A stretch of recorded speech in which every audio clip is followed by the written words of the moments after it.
Okay, good evening to everybody.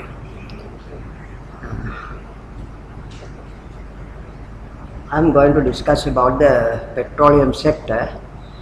I think with the overall energy sector, petroleum is one of the major area that you, particularly engineers, must know about. What is petroleum and how it is operated in Sri Lanka.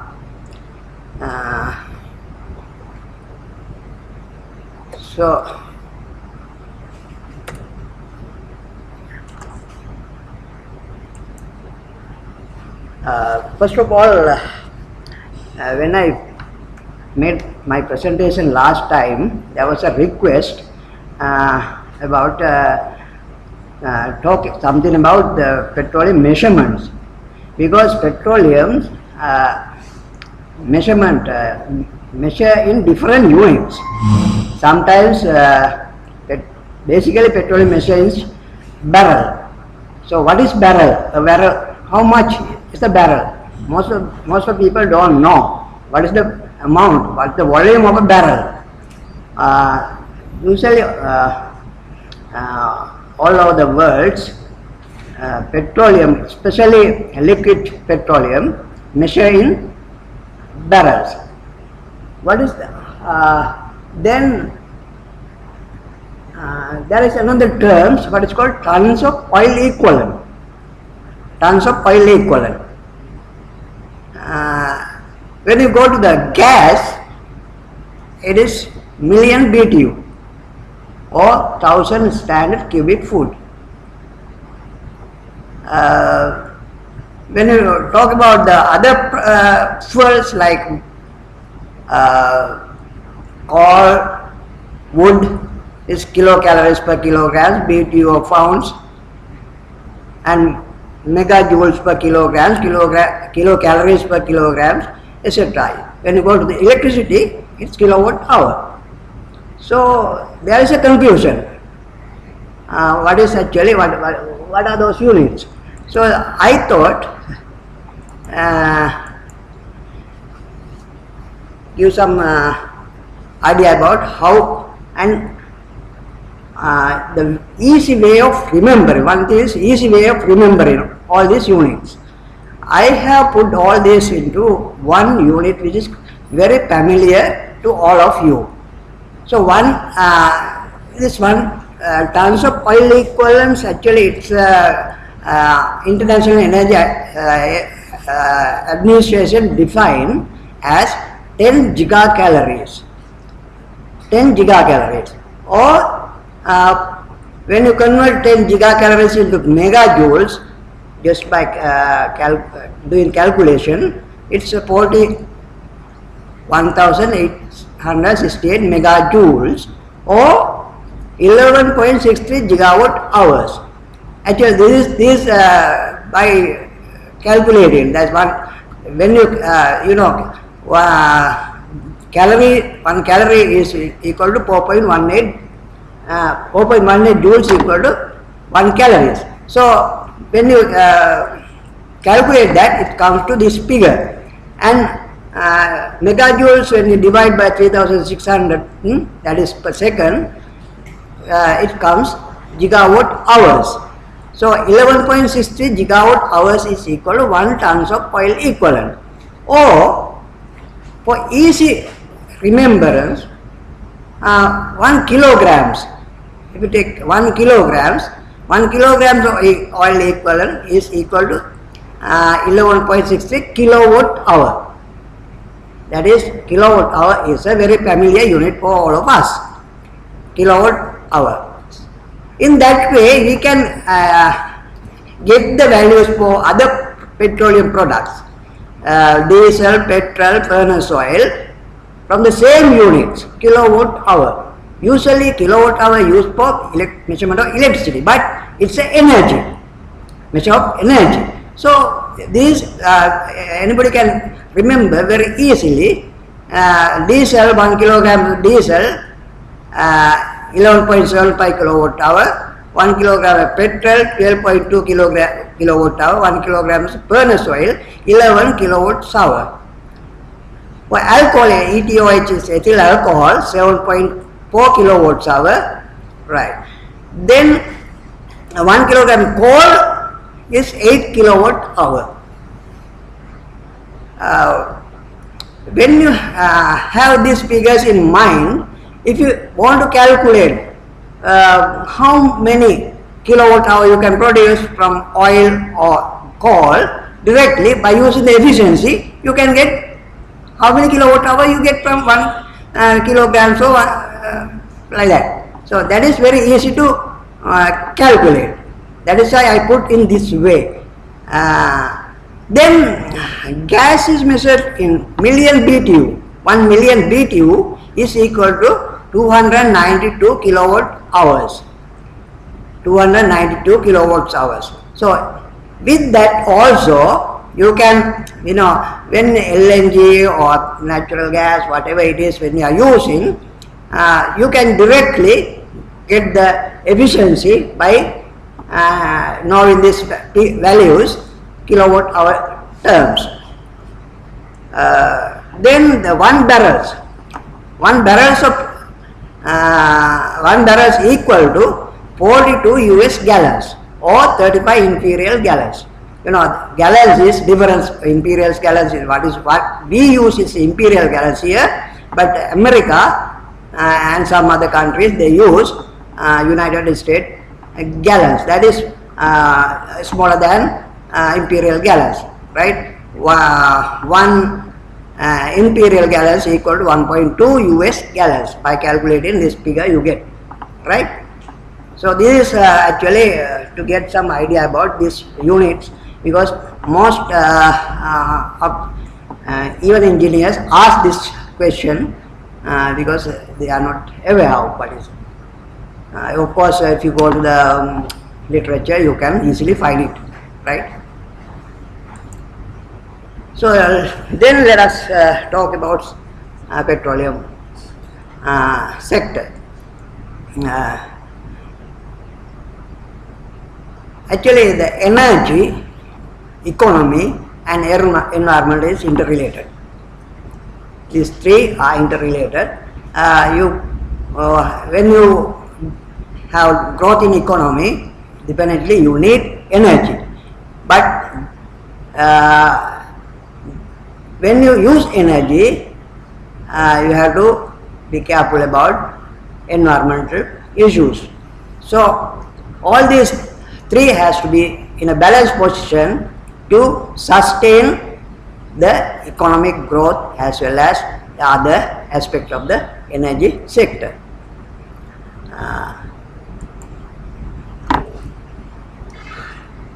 This is, you can see the total world energy consumption, that is in 2014 figures.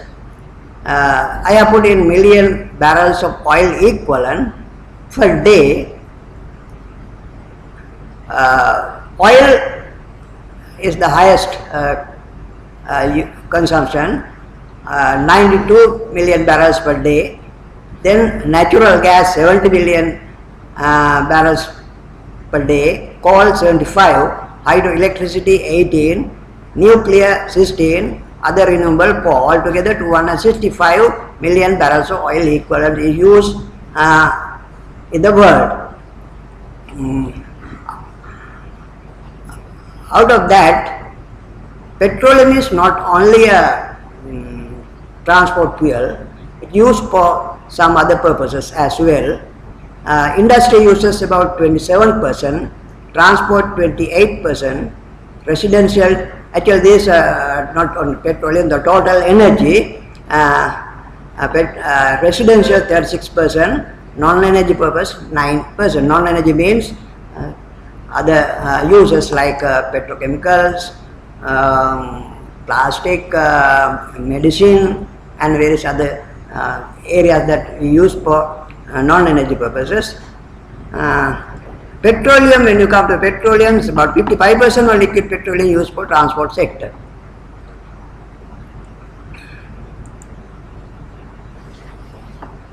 Just let's talk a little bit of what is petroleum and how it is found in the earth and how it's extracted from the earth. Actually, petroleum is, as you all know, basically we call it hydrocarbon. Hydrocarbon means hydrogen and carbon compounds mix or blend together in petroleum. So main components carbon and hydrogen. In addition to the carbon and hydrogen, there are other elements such as nitrogen, oxygen, sulfur, halide and metal compounds which combine with the petroleum products. Actually, those are considered as impurities. In the process of refining petroleum, you have to remove all these impurities to get the quality product. It exists all forms, solid, liquid and gaseous form. You know all these gaseous and liquid. And the solid forms, of course, as bitumen, it exists in the earth surface. And also there is another type called oil sand. It is found in Canada, and that also a major source of petroleums extractable for converting the useful products. Actually, it is considered, or it is believed that it forms when large quantities of dead organic materials are buried underneath the sedimentary rock and subject to intense heat and pressure over the time period of billions of years. So that is how there's a scientific say how it was formed. When you talk about the history, it's go back as more than 4000 BC. Petroleum was found, and but commercial use was started, of course, in 17th century.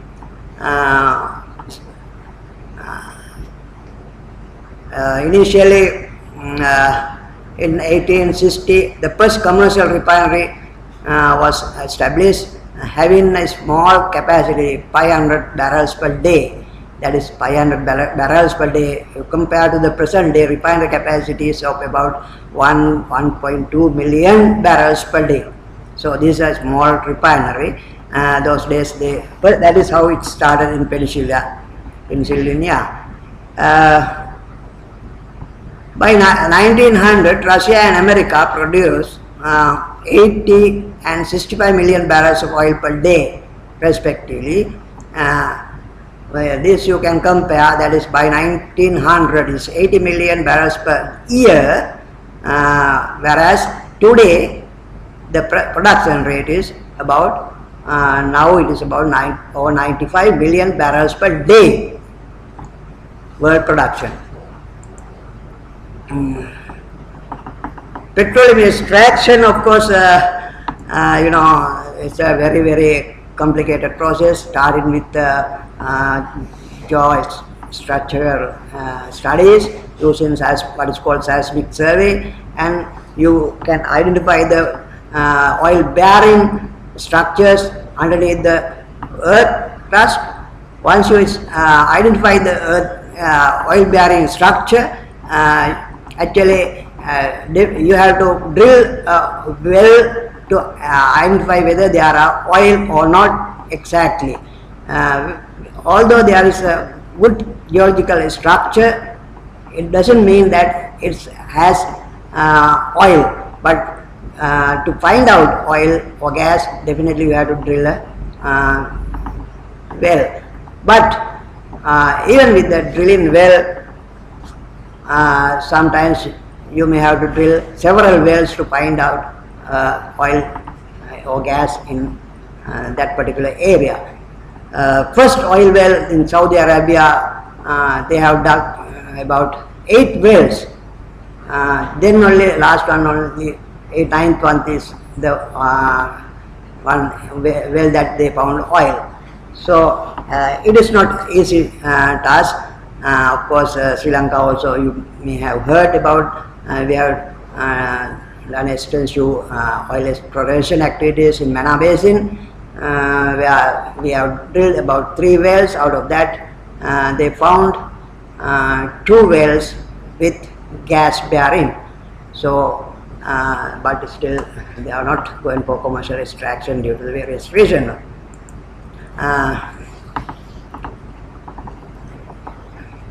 Then we'll talk a little bit about the processing of petroleum. What is when you extract oil from the source, it is not usable for modern day requirement. So you have to what is called refining oil.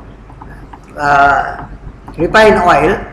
In refining process, there are several steps, and the oil well steps itself do some treatment and stabilization processes to remove some unwanted material like hydrogen sulfide, salts, and light hydrocarbon fractions. Then, after removing all these things, you have to take it into a refinery for refining purposes. So these slides you can see the properties of crude oil in different locations. So crude oil is not homogeneous for all locations. It's different from one location to other location. So with all these properties, you have to first identify the properties before you go for the refining, because refinery structure or configuration of design is mainly depend on the properties of crude oil. So first you must understand properties of crude oil, then only you go for the designing of refinery for processing. So here I have put some different crude types from Dubai, Egypt, Iran, and all this is major properties like API gravity, that is a specific gravity terms, API gravity, sulfur content, vapor pressure, RAB vapor pressure, CCR is condensation carbon residue, asphaltene, C5 minus, that is a heavy light fraction, naphtha, kerosene, gas oil, various other and metal components. All this you have to know before you go for the designing of the refinery. The refining first step is actually what is called pre-treatment, to remove some, when you import or transport oil from the oil wells to a refinery, there are some impurities what is called mainly water and salt. First step is to remove this water and salt, then subject to what is called primary distillation.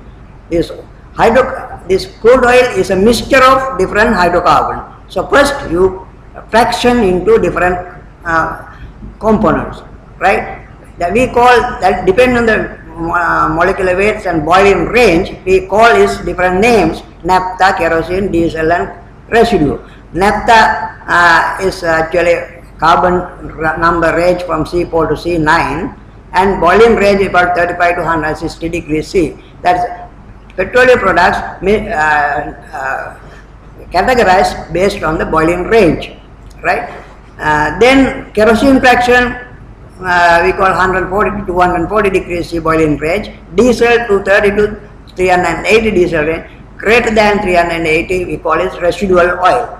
So some crudes there are more than 50% residual oil, but some crudes you get about 25% residual oil. So that is why, depending on the crude place, origin, the composition changes. After primary distillation, to get the correct quality, we have subjected that products for different refining processes. For example, if you want to get petrol produced from naphtha, alone cannot use as a petrol because its quality is not up to the requirement of modern day vehicle. So then we have to convert that naphtha to petrol by using different process, what is called catalytic process. Based on that, you have to get the quality requirement. These are block diagrams of general block diagrams in a refinery. What I explained is this crude distillation units. That is the first step. Here separate different fraction. Then light fraction, what is called naphtha. Naphtha was for stabilizer, that is light ends removal. Then like LPG, then naphtha subject to naphtha further purify to remove impurities like sulfur, nitrogen, oxygen, halide from what is called naphtha unifiner unit. Then naphtha separate into two fractions, light naphtha and heavy naphtha. Heavy naphtha fraction goes for the what is called unit called platformer. That is the catalytic process which converts naphtha, low octane naphtha to high octane gasoline. Right? Likewise, different. I don't want to go explaining each and every one. So this is the process. So then we'll talk some about the different products, quality or specification and how it produced. First, let's talk about LPG. LPG, as you all know, it's used for mainly domestic cooking purposes and some used for industrial purposes. LPG, when you talk about composition, it is Sri Lankan LPG, mainly propane and butane mixture. Propane is about 30% by volume, butane is 70% by volume. So some countries they use directly propane, some countries they use directly butane. That's depend on their climatic condition and requirement. Our country LPG is mainly propane and butane. So there are some properties like wave pressure, and of course those are very some properties for handling, some properties for safety purposes, and some properties for handling purposes. Then when you go to the gasoline is or petrol. Petrol, I explained earlier, petrol comes from mainly naphtha, heavy naphtha. Heavy naphtha subjected to what is called catalytic reforming process. That's a product we call reformate, but petrol is not a single component. What is coming from catalytic process alone. There are several components coming from different processes and blend together to get the required quality. That is how petrol is made. So these are the different components. What is called isomerate, that is light naphtha converted to what is called isomerate using the isomerization process. Then alkylate, that is also naphtha converted to alkylate processing. Then there are some other ingredients like alcohol, MTB. MTB is methyl tertiary butyl ether, which is added to get originally actually these two components is mandatory to add in some countries to have some oxygen within the fuel itself, because to improve the combustion. To improve the combustion you need normally you supply oxygen air by outside, but fuel itself adds some oxygens to improve the combustion process. So alcohol also used, ethyl alcohol, isopropyl alcohol, etc. Used for similar purposes, that is to supply oxygen to the fuel. Then blend naphtha, light naphtha, LPG, or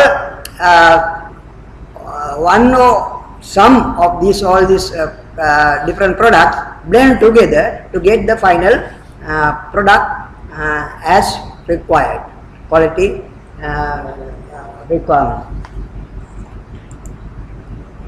So there are so many other than those main properties, there are so many parameters that you need to control before you put the petrol out for market. So main items like octane number. Octane, normally the general common user they know about octane number, but have some idea about octane number? What is octane number? What are the grades, octane grades that are available in the petrol sheds? 92 and 95.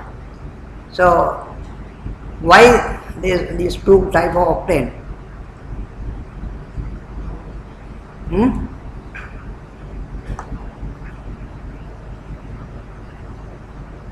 Do you know why we have introduced two type of octane? What is the purpose, or what? Why you have some idea about?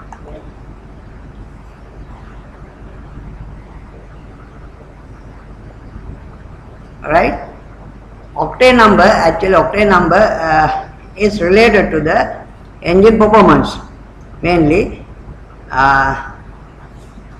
engine performance in the sense high octane number required for higher power output. When you design a petrol engine, what is called a spark ignition engine, power output is depend on the compression ratio of the engine. Higher the compression ratio, you need to have high octane number. So the new vehicles especially coming from European countries, which has a higher efficiency, higher power output, need higher octane number gasoline. So that is why we have introduced this high octane number gasoline. But low octane, low power output engine, all vehicles and especially three-wheelers, motorcycle, they don't want that high octane number gasoline. So they can use a low octane number. So there are so many explanations. So if time permits, I will explain later.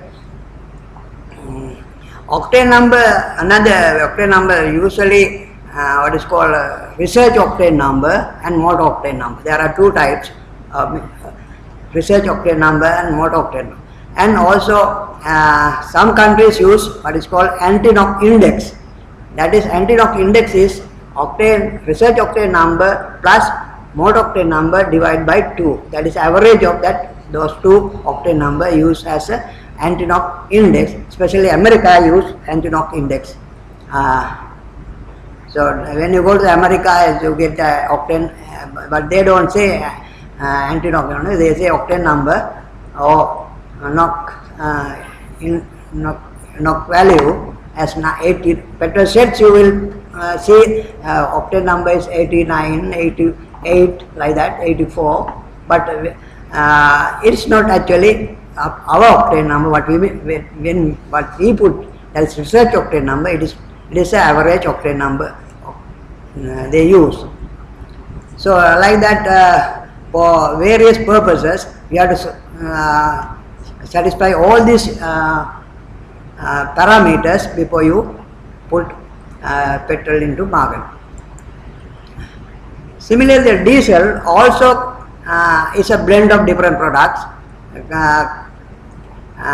coming from direct to distillation, cracking process, coking process, and all these products blend together to get the final diesel product. There are different specifications similar to the petrol octane number. The diesel has another term used cetane number, and that is also used for engine performance. So these are different parameters. All these parameters has to be satisfied before you market it. In Sri Lanka, there are two grades of diesel. What is low sulfur diesel? We call it 4-star or super diesel and auto diesel. Actually, its main difference is sulfur content. Sulfur content in auto diesel is 2500 ppm, whereas sulfur content of super diesel is 50 ppm. So this similar to the petrol, this different parameters in diesel.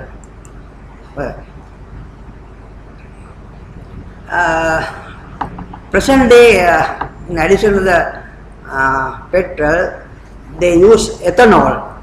Ethanol also as a fuel for spark ignition engine. Ethanol or direct ethanol or a blend of ethanol and gasoline. So we use in our country we don't use ethanol, but some countries like Brazil, America, they use what is called different blends. E10 means 10% ethanol, E22 means 20% ethanol, E85 means 85% ethanol. Likewise, especially this E85 used in Brazil, because they manufacture a lot of ethanol. So they use ethanol mainly for spark ignition engine. When you produce fuel grade ethanol, actually ethanol directly, when you use directly ethanol, there are so many problems. I think you may have aware what happened in 2011 when you brought down a batch of gasoline blended with some ethanol. And ethanol, when you are using ethanol, you have to be very careful, because if it mix with water, ethanol and gasoline will be a very harmful material to engine, and it does not give performance as well. And there are so many engine problems when you blend gasoline blend with water. So we have to be very careful if you are using ethanol. So ethanol, fuel grade ethanol, when you produce, you you add some petrol, what is called denaturant oil to prevent drinking ethanol when you use. The people used to, ethanol is drinkable things, so when we adulterate that ethanol with some other petroleum products to prevent using ethanol as drink. So when you talk about petroleum products, current day, I think you may have heard about different terms. European standard, that is Euro grade emission. Actually, this Euro standard is emission standard. Emission standard introduced by European countries. That is when the vehicle emission is a major area where pollutants come to the atmosphere. So they have introduced various regulations for vehicle manufacturers to reduce their emission, and they have developed their engine to minimize emission. At the same time, the vehicle, for that vehicle, they need petroleum fuel to suit to that standard. So especially Euro grades sulfur contains, now Euro 5, 6 grades sulfur contains almost 10 ppm. So sometimes in the future it further reduced to 0 level sulfur, and other parameters like benzene, aromatic, olefins. All these are to prevent emission goes to atmosphere. This emission. So based on that vehicle emission specification, they have put how many grams per kilometer. That is the limit that vehicle can emit for different petrol and diesel vehicle. Based on that, they design their vehicles, and vehicle has to be provided with correct quality products, petrol, fuel.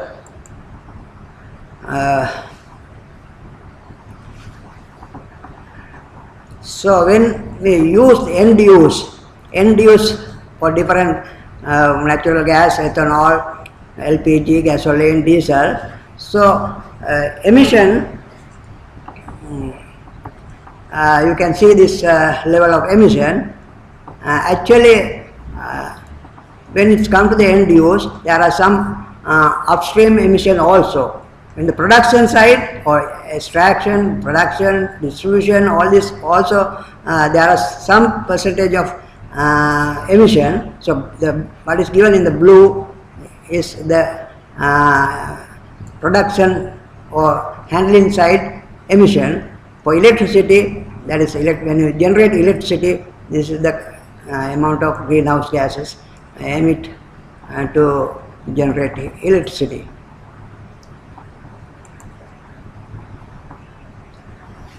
So these are some product demands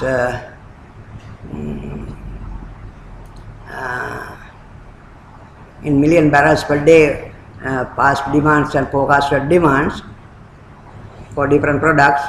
So you can go through this in the slide, in the presentation later. Then I will talk something about production reserves, oil reserves. Oil reserves, now people say that oil will last only for another couple of decades, right? Has it happened? Will it happen? Actually, this graphs will give the reserves, total reserves. I don't know whether it is clear. For different countries. Actually, this oil, the people say oil will last only for another 30-40 years based on the statistics provided by some international agencies, right? Especially British Petroleum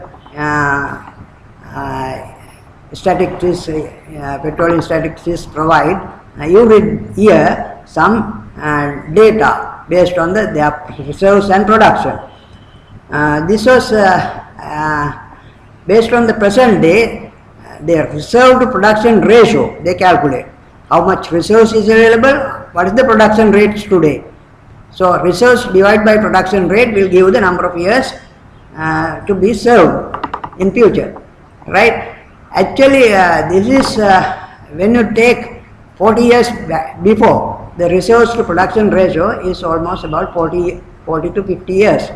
Today also, the same reserve to production ratio is about 50 years, despite the fact that during the last 40 years, oil consumption has become fourfold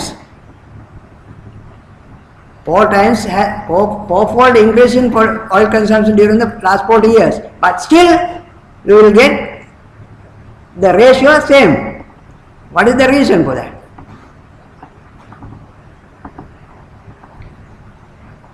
What is the reason for that?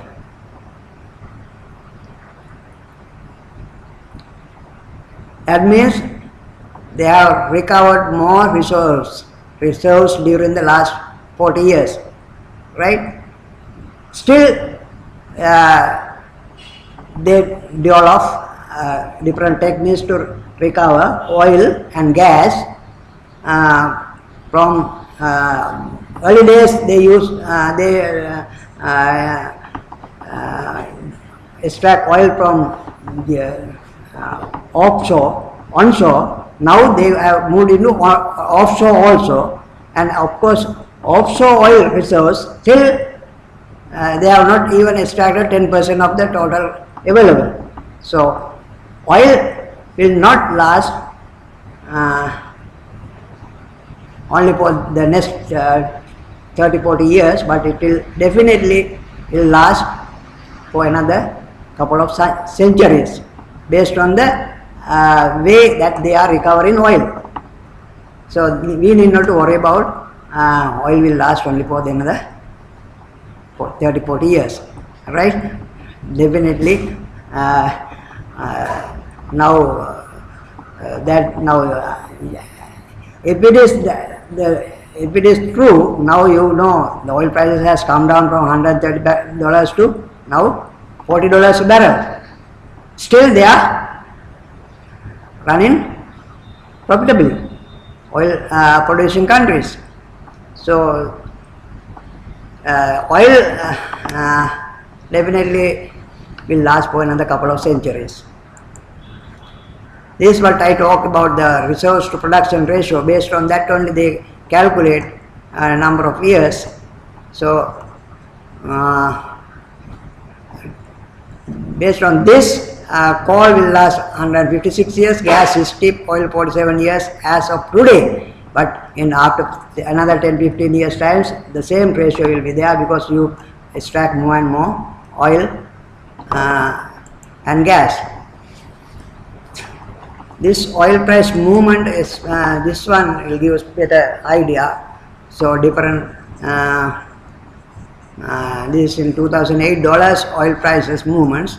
So due to the various reason, sudden oil price surge happened, but still it's after certain times it's stabilized like this. This overall idea about this oil price movements from last for about 60 years.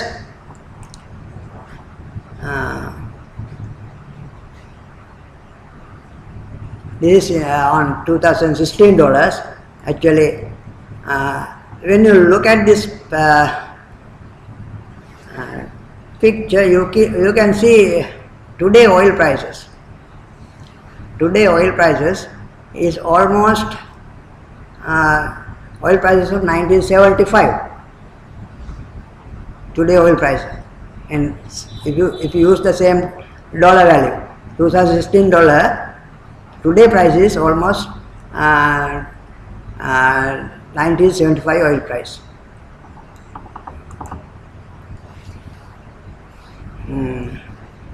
This slides you can see the total oil production of different countries, OPEC countries and non-OPEC countries, and total worlds. You can literally go through these slides later. This oil production, resource and consumption. Saudi Arabia has the highest reserves. Production also Saudi Arabia. Consumption wise, United States consume highest amount of oil. So this is the top 10 countries that has a highest resource, production and consumption. Then I put these slides to give some idea about people are talking about why we go for the coal for electricity generation. So if you go through these slides, you can see China produced 3,538 terawatt hours from coal out of 4,700 total. That is almost 75% of China electricity comes from coal. Right? India, 72% electricity comes from coal. USA 38%, UK almost 40%, Germany 46%, Australia 69%. So I have not put here the South Africa, almost 95% comes from coal. So this is not percentage wise, it's 3,538 terawatt hours compared to Sri Lanka. Sri Lanka Total is 11 terawatt hours. 11,000 gigawatt hours we call normally gigawatt hours.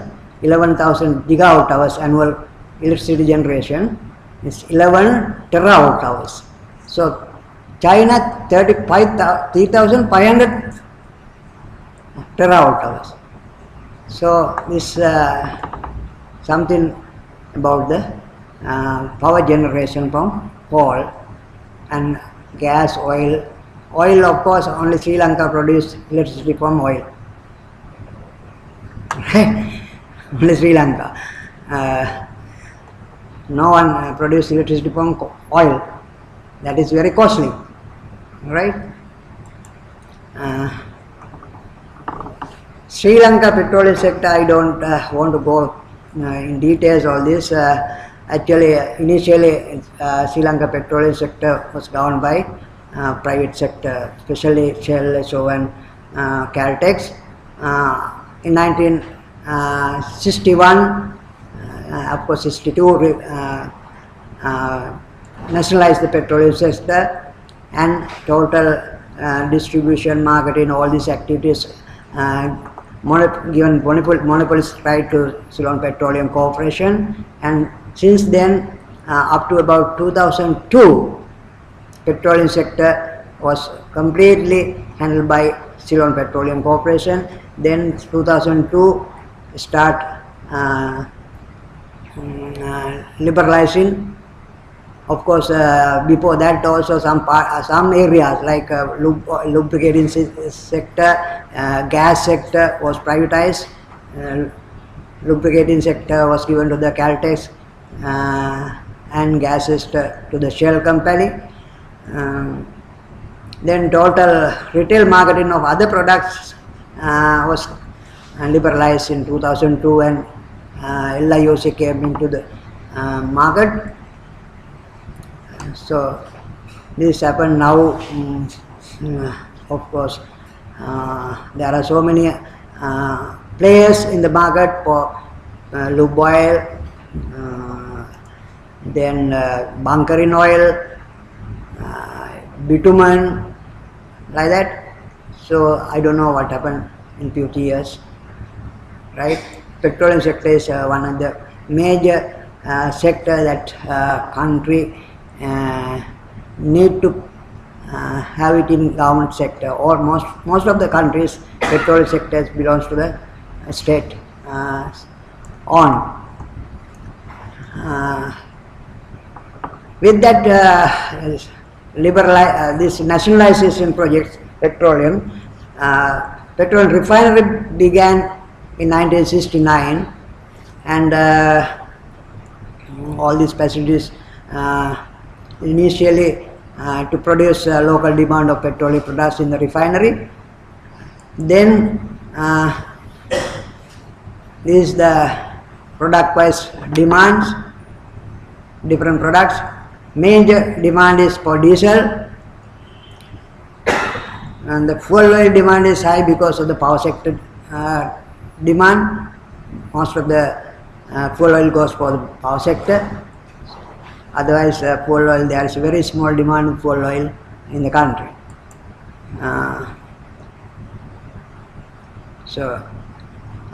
Transport, very similar to the world petroleum consumption. This transport sector, Sri Lanka also 55%. Power sector is about 29%. Industry, of course, very small compared to the other countries, because we don't have much industrial activities in the country using the energy. Domestic about 10%. This is the present and future demand forecast on different products, petroleum products.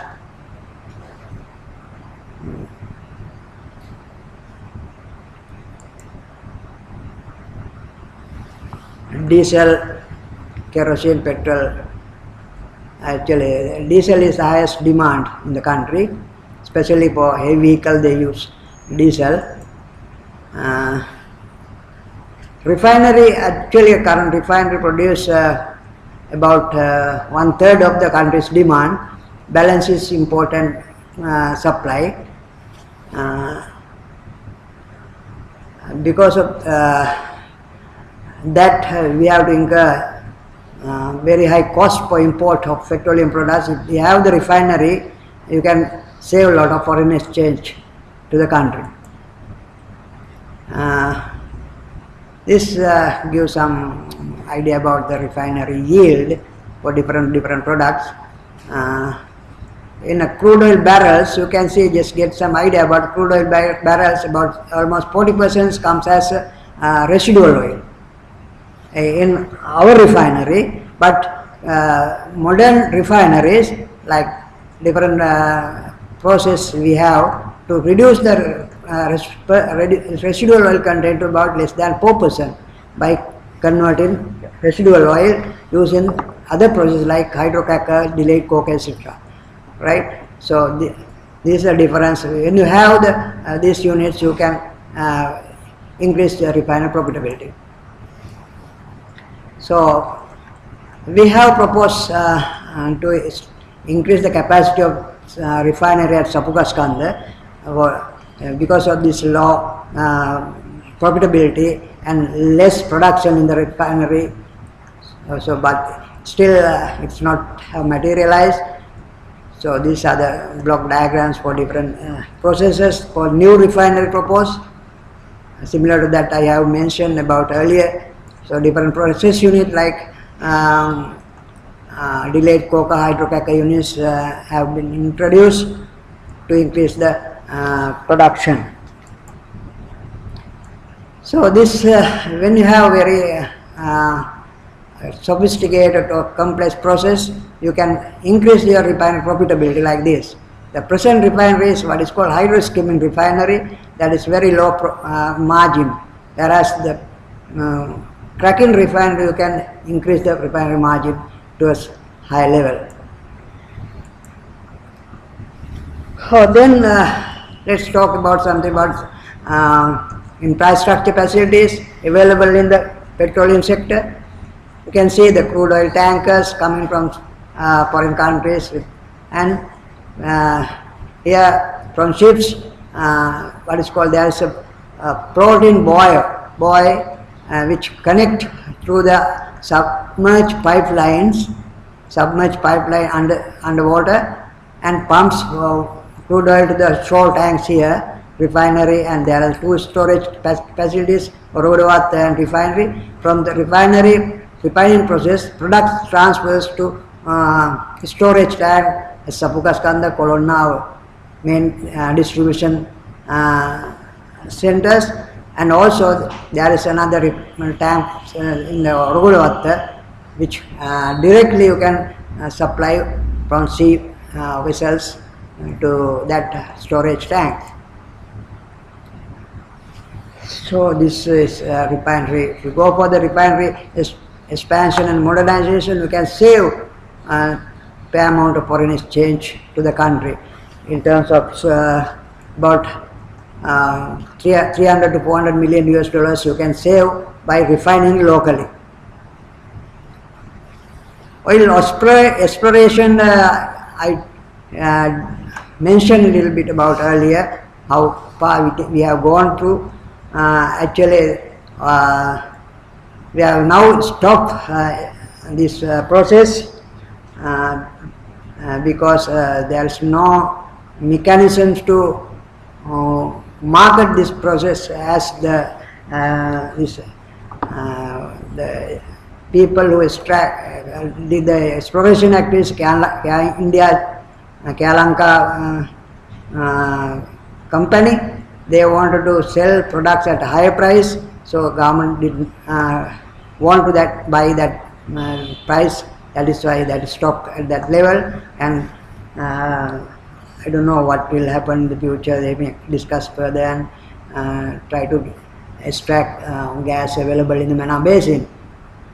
Now, of course, is not a good time because prices has come down to a very low level, so it may not be economical to extract gas from that oil at that cost.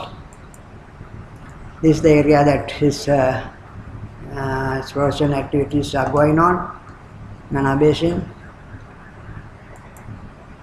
Alright. With that, I'll conclude my presentation. If you have any question for further clarification, and you can ask any question.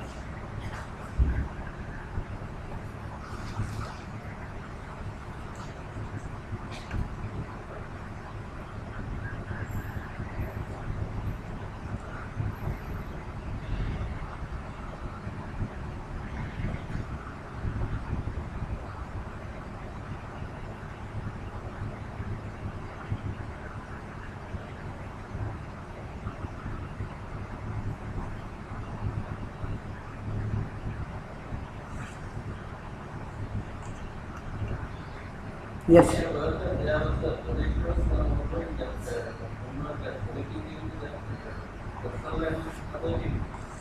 Sorry,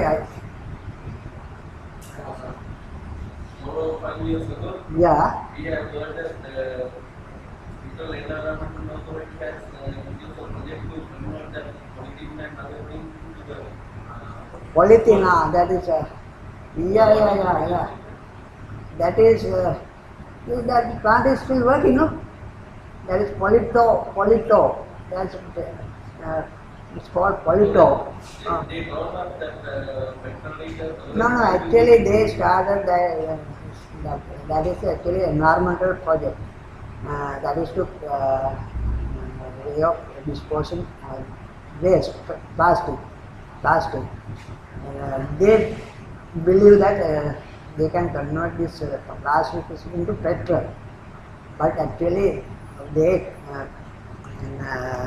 they have some technology developed by local guys, and they somehow managed to produce some oil, right? That is not petrol actually. By a certain process, they produce some oil.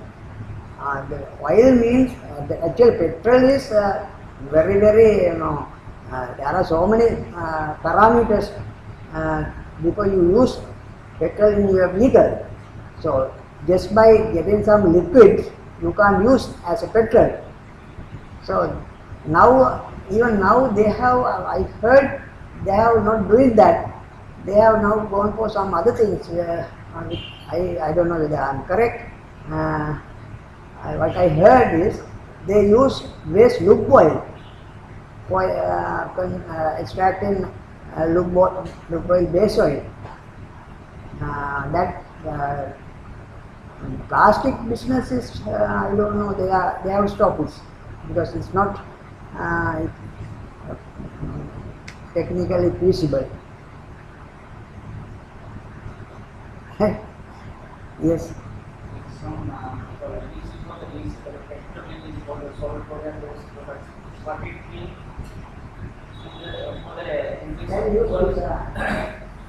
the increase of fuel efficiency. Yeah. Lot of product these low salt water and these things. What are those? And also there are some what you call instrument fixed for the pipeline and Yeah. You mean that's additives. Additives and some what you call there some kind of instrument for these fuel pipe. They are telling that is I don't I know breaking was being done. That is some gadget in the lens like into the engine. That is about 10-15 years ago they talked about that. No? That's some additive, the salt run, yes. salt run. Actually, in petroleum industry, there are people use different additives for different purposes. Especially in refinery itself has some additives if there is a requirement. For example, when you produce aviation turbine fuel, there are mandatory requirements to add some additives, that is not anti-static additives. That is to maintain certain conductivity in the fuel to prevent static energy dissipation, right? That is that is mandatory. We add some additives. But petroleum products, when they come out of the refinery, has to be up to the standard to use in their vehicle. All parameters are up to the requirement when you come out from the refinery. So nowhere in the world refinery adds any additives to the petrol or diesel unless there is a special requirement. Similarly, in our case, petrol and diesel we produce or import and supply is up to the requirement of vehicle requirement, right? So we need not add any additives, but no, it's another business, right? Another business. People can promote various things.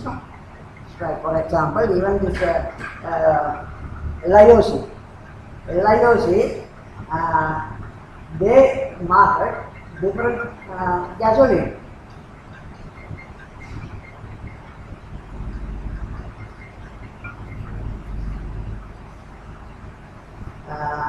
Different gasoline, petrol.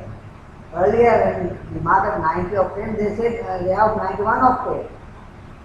Then today when the market 92 octane, the market 93 octane, right? How do you make 92, 93 octane? They make 93 octane. They add additives. That is called MMP. MMP, that's a manganese compound. You can boost the octane number a little bit. Similar to the early days, we use lead compound. Increase the octane number. Lead compound. Now lead is completely banned because of the various reasons. And the performance problems completely banned lead. And the manganese also, the world chart, the engine manufacturer's specification is that world chart. They categorically says do not use manganese compound in your petrol because it's an ash forming compound. It damages your engine and exhaust system. So they categorically says not to use any, but these people they add, right? That is why we need a regulator to do this regulatory work, right? Especially if they are a regulator, they can't do that. Because actually this is a harmful chemical. They add to the petrol and market it. So there is no way of controlling. So people also don't know. What they do is they want to increase, jack up the prices a little bit and make the high profit. They market 93 octane higher than the 92 octane. 2-3 rupees, I don't know exactly, 2-3 rupees more than. So 2-3 rupees is a very big amount for them, for legal. So people are not allowed, especially nobody should not use for this new vehicle. This will harm the engine system.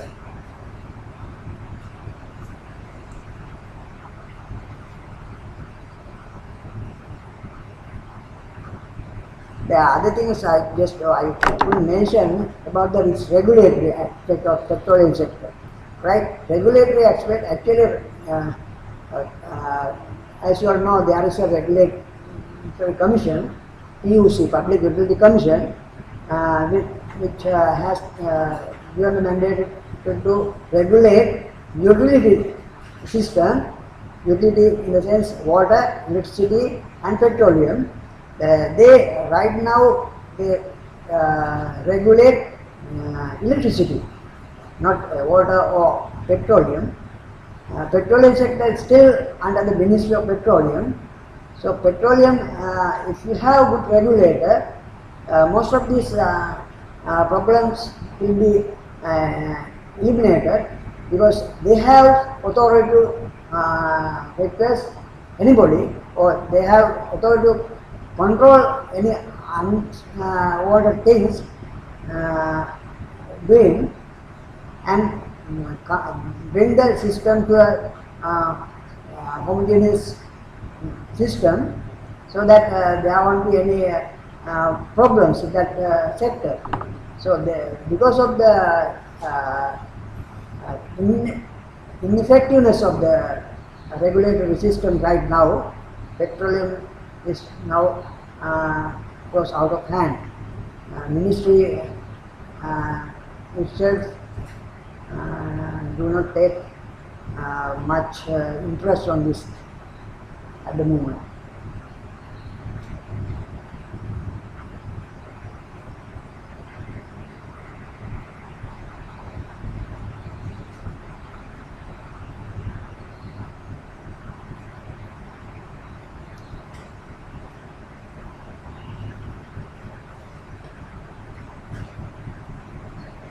How about this oil price changes during the last couple of years? From 2014 to today, oil price has crashed to $40 from about $110.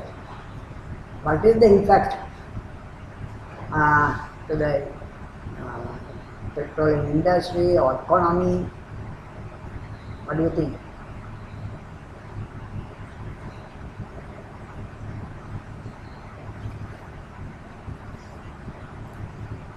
Even oil producing countries are now struggling. True that they are making a profit. For example, the Saudi Arabia, their production cost, break-even cost is about $10, right? Whereas North Sea, I don't know whether you have go through or have heard the recent issue. The North Sea oil workers has started a strike. They because their salaries has been cut down by 30% because of low oil prices. So they now have gone for a strike, and a couple of days times, I think the oil, North Sea produce about 2 to 3 million barrels per day. If there is a problems of supplying, the oil market will have affect this. And other areas that is mainly, have you heard about this tight oil production, shale gas production? Shale gas. What is shale gas?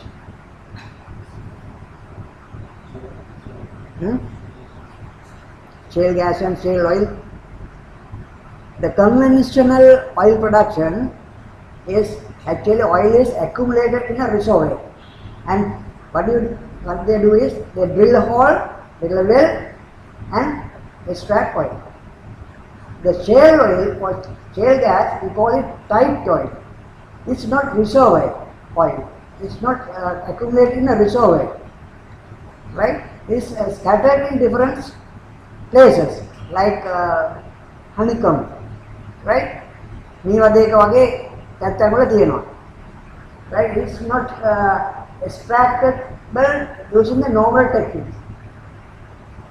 That's a special technique, what is called hydraulic fracturing. They use high pressure water and fracture the structure, right? When you fracture the structure, the different pockets oil will accumulate together, and then with the pressure of the water they extract. That technique, of course, has developed, and that is the main reason for slashing these oil prices, right? In America, North America, now they are now producing about 4 to 5 million barrels per day oil using this technique, right? That is the main reason for dropping oil prices during the last couple of years. So there are similar oil in other countries as well, in China, Europe, even England. England, they are not allowing to do that because this is a bit of environmental hazardous operation, because they use a lot of water. The water contaminated with oil, then disposal problems there. But countries like USA, I don't know, they may have enough areas to dispose water. It's a large area, has no population like that, so they can manage with that. But Europe's, they are not allowed yet. But in 2 years, they might come in.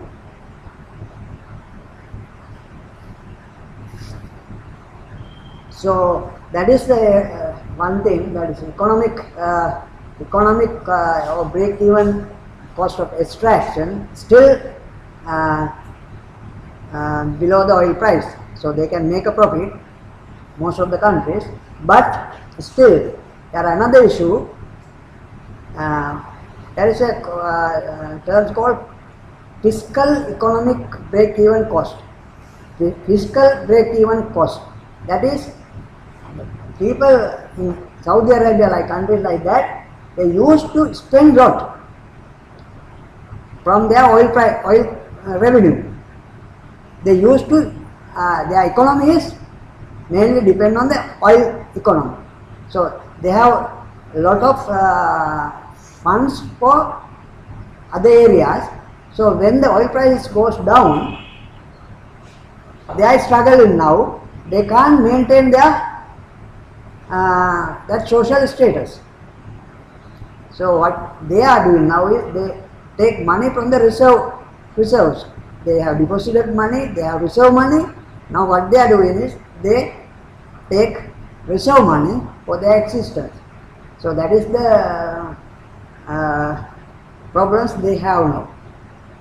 Although they are making profit, most of the profits goes for economic activities, right? Like someone, you see, I can give some example.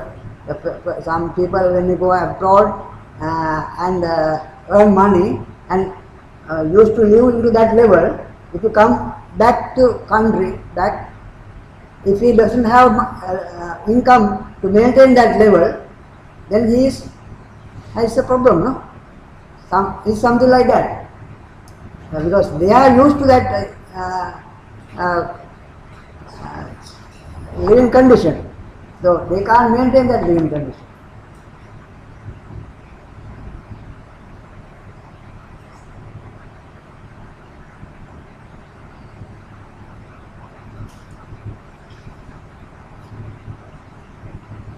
So, no other problem.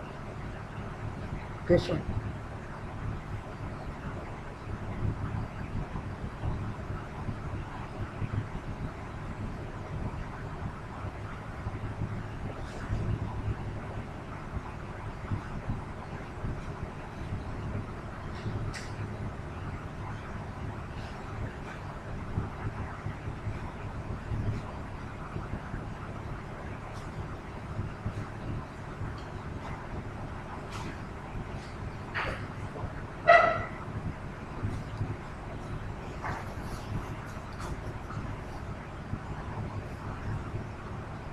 So if there's no any question, we'll wind up.